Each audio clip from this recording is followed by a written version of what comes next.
Yo, what's up? This is Steev Esquivel from Skinlab, and you're listening to the Brutally Delicious podcast.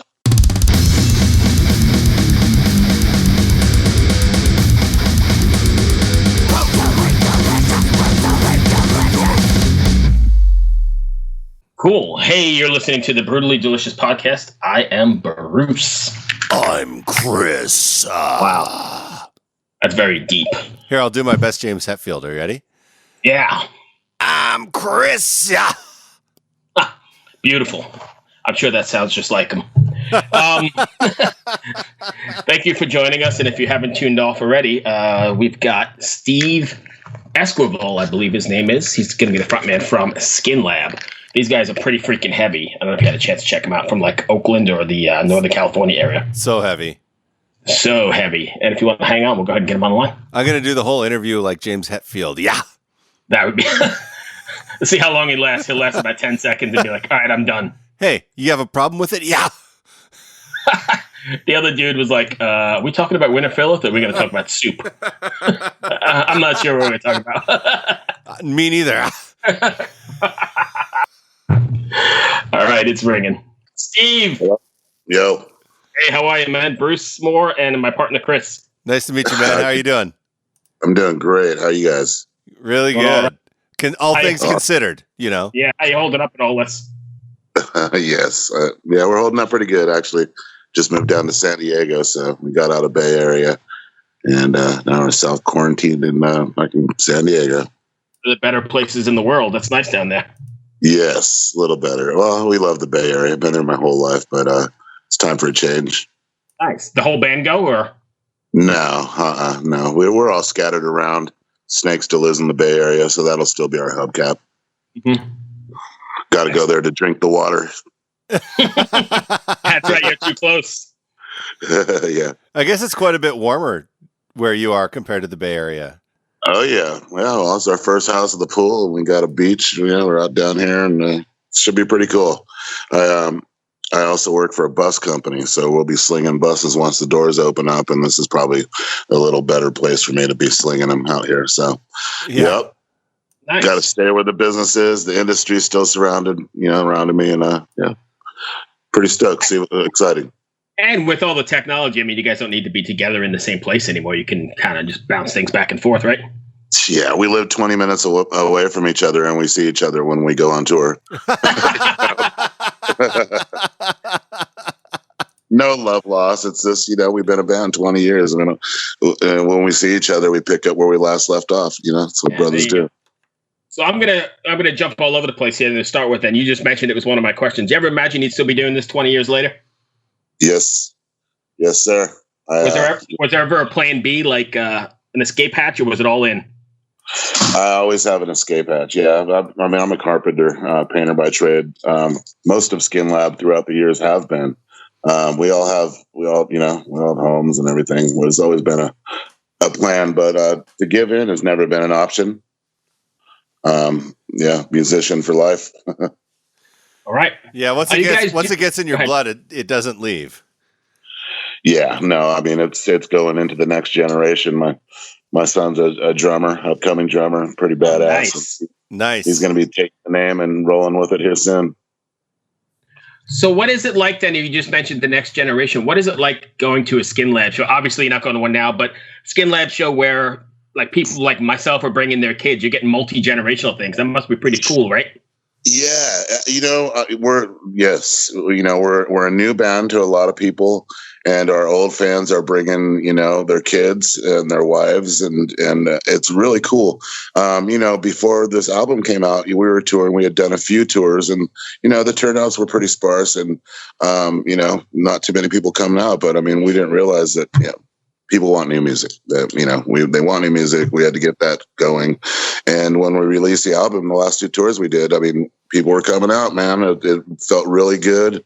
We felt really proud of ourselves. I mean, the motto has always been for Skinlab, one more than one, and we'll throw the fuck down. Well, after 20 years, 20 years, 12, 24, 175, 1,000, then you go play 200, then you go play 40 people, and it's pretty up and down. So we like to take what we get, but it's been it's great. The new generation is they seem to be digging the record, so it's cool. And when we get on stage, we're not your normal band. It doesn't matter who you are. If you're into metal, we pretty much we walk away friends or fans. Yeah. Do you find it difficult or to become more engaged when there's less people, or is that not even an issue? Like if you go out there, you mentioned you played to like 20 people or 4,000. Do you prep differently, and is there a different kind of mindset? No, you prep the same. You go in there. I have my road manager, and I'll usually ask him, "Do we have a rock show?" And he's been with us 20 years, so he'll look at me and straight in the face. Nope, not tonight. or he'll be like, "Yeah, it's a rock show. Let's do this. Get ready." I usually disappear about a half hour before we go on to kind of get in my frame of mind, so I have no idea what's going on in the club.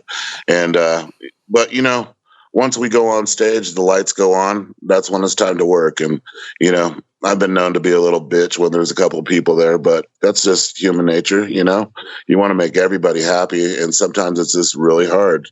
I mean, we played to one person before. We played to one person for a Metal Hammer secret show in England, where the biggest booking agent in England was there watching us. But I imagine at the end of the day, that one person spent his paycheck to come see us, so it shows a show, right? It was a free show, but yes, he paid his gas. Right? He paid his gas money to get there. He took his part of his life to get there, and that's what we appreciate, and that's what we'll play for. We did play. Unfortunately, that night my hand was beat up, or someone had a Munson hand. It was numb. It wasn't working, so it was. We called it a day. Got down there and hung out with the dudes. So there you go. Nice. So he still had a story. Yeah, he's got a hell of a story. It's not fit for radio.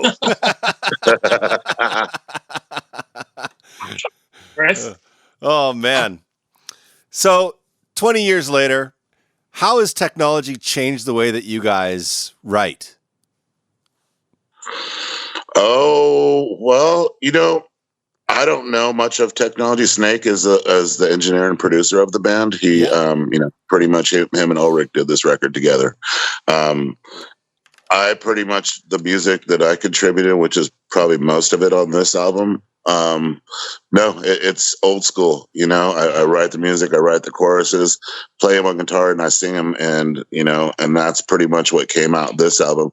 As far as lyrics and stuff like that, technology could go back and forth and freaking go over Snake's house, come back home, send in a producer. The writing process was pretty much like, a normal writing process. I would write the music, bring them to the studio, and the band would, put their input in and kind of take my, what we call sausage finger drums, I would get my idea across and bring them to the drummer, and he'd be like, "Oh, yes, I get it. That's horrible, but yes, I get it." I always laugh because producers, when they talk to drummers, it's so funny. Sorry. They're always like, "Hey, can you do something like ba-doo doo doo da-da-da-da-da?" And the drummer's like, "Yeah, okay." No, exactly. No, it's totally like that. Because this is the first album with our new drummer Fabian. And I'm a drummer by heart, and I think Ulrich has a wide knowledge of percussion, so it was literally like that within the click, tick, tick, tick. It's like, "No, Fabian, can you go? Gotta go. He's like, "Oh yeah, sure, no problem." And he would literally do it. We're very, very fortunate to be working with our drummer, and the way that we recorded this record was kind of the recording process was, based off of new technology. We sent stuff from Snake to Ulrich back and forth for months and months and months. Ulrich produced this record, right? Yeah. So production means help arranging, putting in references, listening to the music and living it, and he lived to that record. And I gotta say, without the, technology today, I'm really not sure that we would have been able to make the recording that we did. So yeah, that's a double-edged sword that you got to live by. You want to keep it original and kind of flowing, hand to mouth. Sure. But then you also want to take care of, you want to jump in and use all this technology that's out there. And so it's a good world out there for metal, for music. When you're writing, are you like considering how the song is going to come across on stage? Like, this would be a great place for whatever, a breakdown or a pit, or are you writing a song just for the song's sake and then adapting it? No, everything's all thought about live. After you've made a couple records, your first record, you usually were like, shit, we didn't think about the people. We just thought we're just jamming in the studio. This is fucking awesome. Up and down dynamics, everything's cool.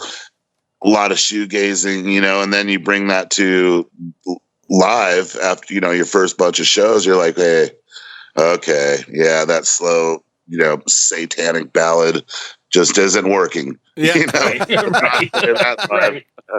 But it's definitely a give and take throughout many, many years, and we definitely write one for the live aspect and just the energy that's coming out of your body when you're writing.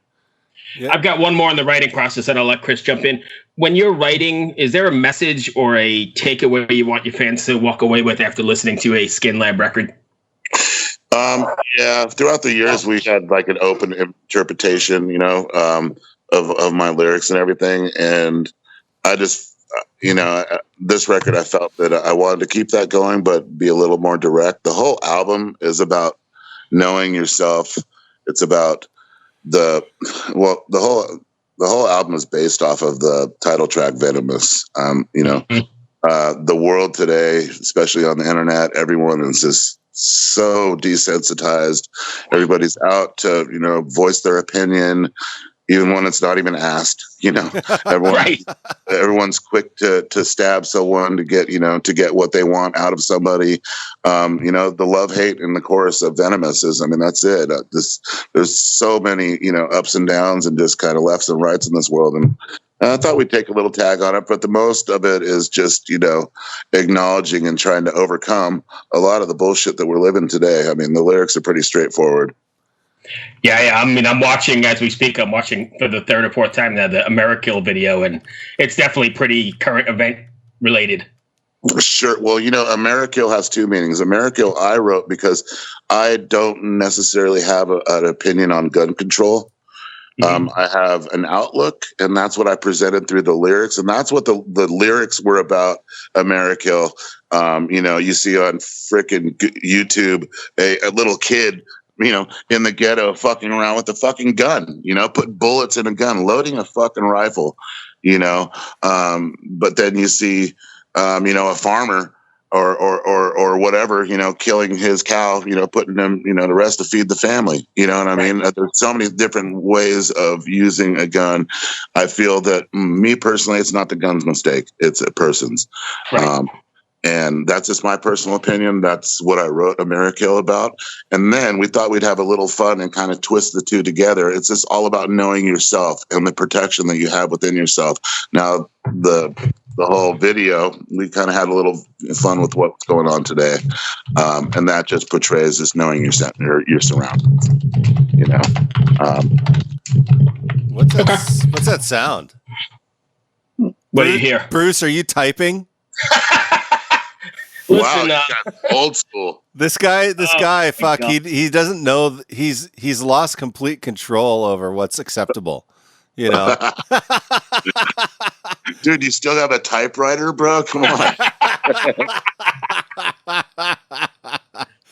Hey, all right. On a side note, Microsoft, in Word they just got rid of the double space after the period. I don't know how I'm going to get over that, but anyways.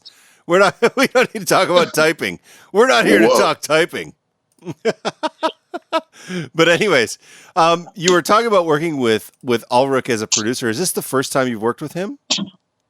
It is. It's the first time, and not the last. We're looking to go. I'm hoping to do my solo album with him, and then I think we're hoping to do the next record with him too. Because he's done quite a few like killer records. What was it like working with a guy that has? I don't know.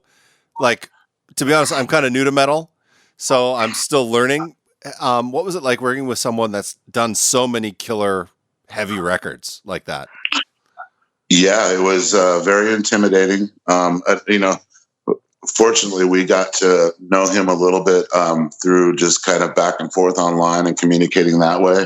And then when we finally go out to go record there, he was such a nice guy. Very professional, very well spoken. Doesn't get excited about much. That's because he knows what the fuck he's doing. We went in there just knowing that we were in fully capable hands. We lowered our guard and we let him do his job. Having said that, I mean, the guy recorded, I think, every one of my favorite records. Yeah. I was taking every day looking at fucking White Pony, Yeah. Around the Fur, freaking Static X up on the wall, all this stuff. And I mean, we were actually recording while Static X was recording their new stuff, and he didn't even tell us. We didn't even know. We're like, probably because I would have fucking fanboyed out and camped out in his driveway, But yeah, it was just an amazing experience all the way around. He's a beautiful person. His family's awesome, and we can't wait to get back there. And I would definitely recommend any band that wants to go get what their band sounds like. I would recommend you go to him. Well, that's one thing that I often wonder about, because some producers go in and the producer has a sound, and some producers go in and they get the band's sound. Yes. Well, I mean, I've got to say, I mean, we've worked with a lot of great producers that are still. Let's just go out and say Andy Sneap. He recorded almost all of our records except for our last one. Yeah. I mean, that guy has made a sound for himself. He has his sound. Absolutely. And it's amazing. There is no doubt about that. I have every single one of his records out in my car. However, I don't think it was the right move for Skinlab. Not that we could even afforded him or track him down. He's busy. Right. And he's in Judas Priest now. Yeah. After he did Firepower, that was, that record sounds epic, first of all. But now he's totally. like you say, he's in Priest. It's like, okay. Yes, sir. And a dream come true. I mean, I can't wait till they make a movie about him. We've been very fortunate to work with killer producers. I mean, our boy at home, Juan Ortega, Andy, and now Ulrich. I mean, it's just we're very fortunate. So yeah, I'm glad everyone's really digging the record. That's awesome. Yeah, no, I often wonder about that because I'm a recording engineer myself. And I've worked with producers that force their vision onto the band, and I've worked with producers that pull the band's vision from the band. And neither is right or wrong, I guess, depending on the quality of the material, but the band's always return to the producers that pull the best from the band instead of force their signature onto them. So I'm always curious. Yeah, no, I think that's a producer's job. I think a producer's job is to know the band. They already know themselves. They already know what they could do. But when a new band comes in, that's the problem that we've had with a couple of our producers, that they didn't take time to know our music. I mean, not a couple of producers.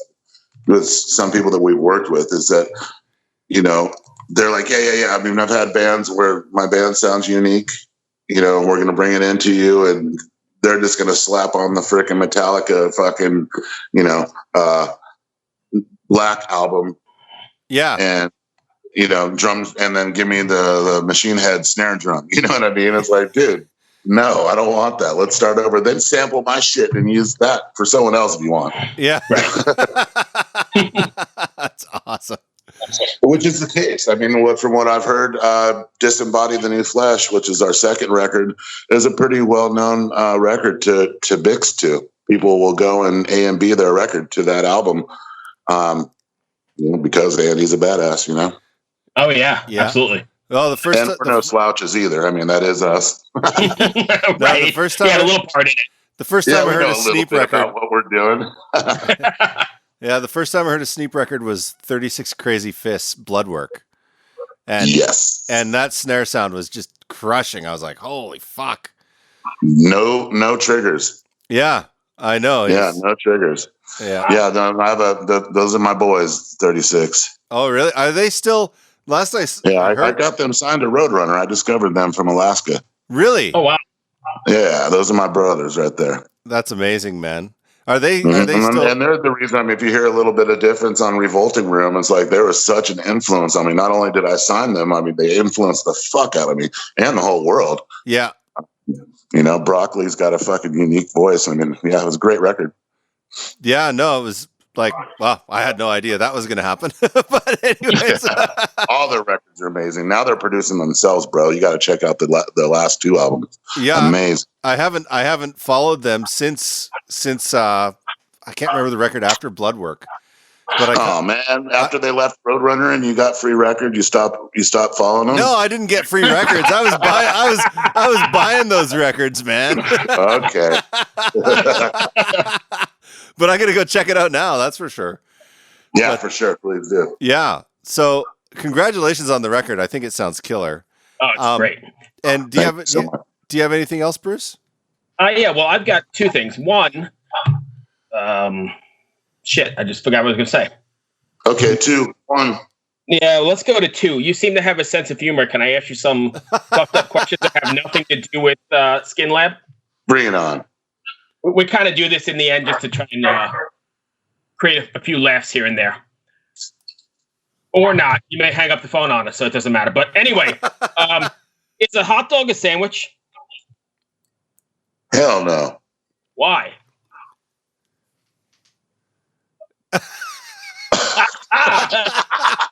I know it's early in San Diego, but come on now. Is a hot dog a sandwich? No. It could be a manwich, though. A manwich. Oh. Yes. Take that one. See, Love Bruce, that was like one of those statements right there. You got to fish where the fish are. You know? Right. Yeah. Very Don't obvious. I've got a new one for the show. I've been doing my research, so you're the first one we're going to try this on. You ready? Oh, good. Put your thinking cap on. If the number 2 pencil is the most popular in the world, why is it still number 2?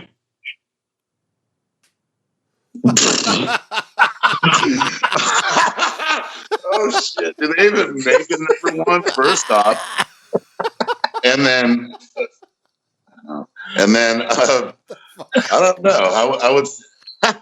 Well, the fact that okay. Well, check this out. This should bother you. We don't have pencils in schools anymore. So True. we could be up to 99 by now, but all I know is a pencil's called an Apple Pro now. Yeah, you're right. Hey, And why it's a very expensive pencil. Yes. Yeah. Hey, why are there no B batteries? Oh my God, that's a good one. Dude, I think you need a job at Ripley's or something. I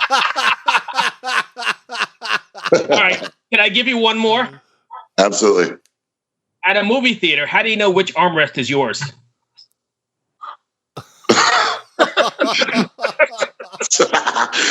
Listen, this is easy. I squeeze out. Me and my wife get the left and the right, and the right, if it's hers, it's mine. So I'm good. Well, what do you do about the other side if there's a person that's doing the same thing? If they think that's the left and the right? I don't ever allow that to happen. So you don't bump elbows at all. So I got you there, buddy. All right, I know I'd lied, but I got one more for you since you're a good sport. Since you're a good sport. What was the best thing before sliced bread?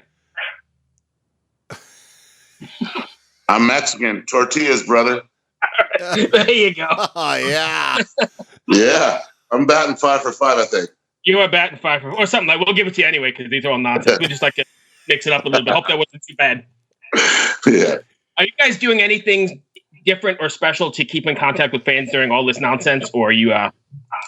We've just talked about that. Yeah, we just came off the road when all this happened, so we were decompressing. So now, now that I've moved, we're going to get together and do some Zoom thing. I think we're going to get up and just make ourselves available to talk to fans as a group. And if we can get anything else after that, jamming together, maybe we're thinking about doing some special recordings. Awesome.